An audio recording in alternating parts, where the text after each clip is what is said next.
So welcome to The Growth Journey, a weekly show about the experiments we run to help our business and other businesses grow. So last week I wasn't here, I was on paternity leave. I came in for 1 hour just to do a bit of a handover because Steve isn't in this week. So he said to me that nothing had been done with regards to the vlog. So I was like, right, let's just record something and then we'll just, do a very quick short episode. So we recorded like a little bit of a review of the week before, and we recorded a couple of short little ideas about how we could do some experiments. Unfortunately, it didn't happen. Last week was a pretty bad week, and it's the first time we really failed to do the vlog as we intended it to be. We still published a video, but it wasn't really what we was hoping to do or what we had planned to do. Unfortunately, this week hasn't been much better.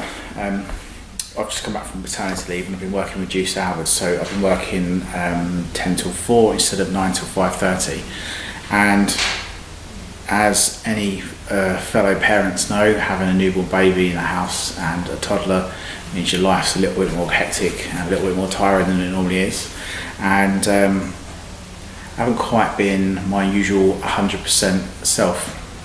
So it's been a bit of an epic fail in terms of vlogging this week.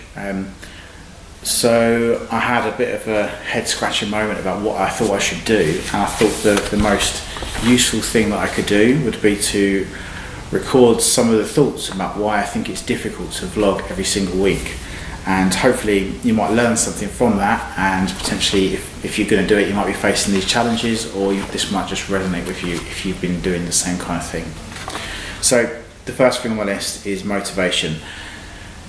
It's really easy to write an email when you're not feeling yourself, but it's quite a different challenge to go on camera and appear all kind of happy and motivated to be doing what you're doing if you're not 100% yourself. I'm not really ill or anything, just a little bit kind of tired, and it's been a tough couple of weeks. So it's definitely a challenge to try and find that motivation if you're not feeling your 100% your normal self. We're fighting a battle between planning what we do and being spontaneous, and sometimes I feel like the planning is a little bit restrictive. Sometimes I just want to turn on a camera and just have a little chat about something or another, but we're sort of like going down this route of planning 3 experiments and then doing those 3 experiments, and I don't think we've quite got the balance just right yet. So I'm not quite sure what the answer is, but I like the idea of having the experiments each week, but I think we somehow need to work in a bit more spontaneous content to try and make it a bit more interesting, and like we can actually just, if we've got something good to say, just say it and try and figure out a way of fitting it all into the vlog. One of the challenges with devoting time to doing this is it doesn't directly generate revenue, and it doesn't directly generate any opportunities. We are hoping that this vlogging process will help people get to know our business and the people that work within it, and we would like to think that if you're looking to grow your business, you would be interested in watching this weekly vlog. However, that's the long game. It's not very short term in terms of, we publish a video on a Thursday, the phone doesn't start ringing on Friday. It's not the way it works. So it's sometimes a little kind of demoralising that there isn't any kind of short-term results that come off the back of it. I think it's just a temporary kind of blip in terms of motivation, but I just wanted to kind of be open about how you might feel if you do this. No one is demanding this content yet. We're not like Gary Vaynerchuk and people are sitting there waiting for every time we post a new video or asking him when the next one is. I mean, he's got a very regular schedule, so I suppose it's probably a bad example, but no one's desperate to see what we're making at the moment. The audience for our videos isn't huge. There are a bunch of people asking me to do things, and those things tend to end up taking priority over this, which is something that we think we should be doing and we are going to do, but ultimately isn't something that anyone's chasing me for. I'm sort of having to chase myself.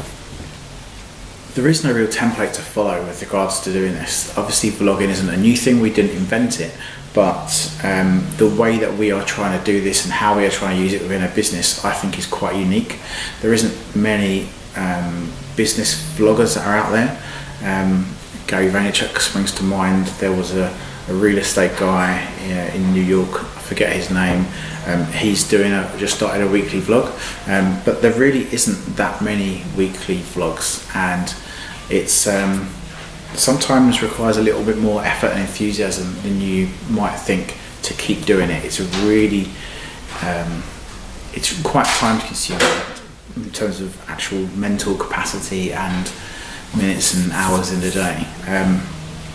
So I just wanted to kind of share with you some of those thoughts, and if you are thinking of embarking on doing a weekly vlog for your business, these are some of the things that you might come across.